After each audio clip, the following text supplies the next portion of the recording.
నేను ఒకటే చెప్తా ఉన్నా రేవంత్ రెడ్డికి ఒళ్ళు దగ్గర పెట్టుకో. కేసీఆర్ గారి గురించి మాట్లాడేటప్పుడు ఆయన తెలంగాణ తెచ్చిన నాయకుడు, ఆయన ఆషామాషి నాయకుడు కాదు. నీలాగా చిల్లరగా చిలక్కొట్టుడు కొట్టి ఆర్టీఐ పేరు మీద బ్లాక్ మెయిల్ దందాలు చేసి మరి వెనకాల రిటైర్డ్ ఉద్యోగులతో నీ ఇంటి వెనకాల ఆఫీస్ పెట్టుకుని బ్లాక్ మెయిల్ చేసి బతికినోడు కాదు. ఉద్యమాల ఉగ్గుపాలతో రాష్ట్రాన్ని సాధించిన నాయకుడు, ఢిల్లీ మెడల్ వంచిన నాయకుడు కేసీఆర్ గారు. ఆయన కాలి గోరి కూడా నువ్వు సరిపోవు. అట్లాంటి నువ్వు ఇలా వాగే వాగుడు తెలంగాణ సమాజం మొత్తం చూసింది.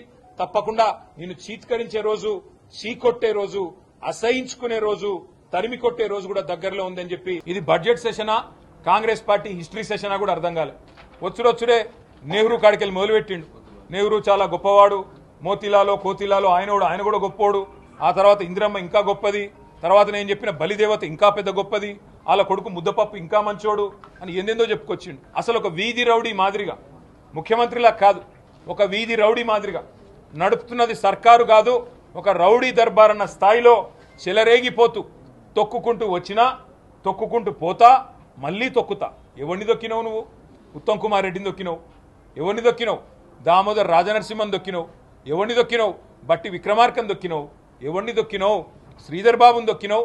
పాత కాంగ్రెస్ వాళ్ళందరినీ తొక్కి పేమెంట్ కోటాలో 1000 కోట్లు ఢిల్లీకి వాడేసి నీ తొక్కలో సీటు తెచ్చుకున్నావు. ఆ సీటు కోసం ఏదో మిగతా వాళ్ళందరూ పోటీలు పడుతున్నట్టు ఇవాళ ఇష్టారీతున ముఖ్యమంత్రి గారు ఒక వీధి రౌడీ కంటే హీనంగా అసెంబ్లీని వేదికగా చేసుకుని మాట్లాడిన పద్ధతికి సిగ్గుతో సభ్య సమాజం తలదించుకుంటుంది.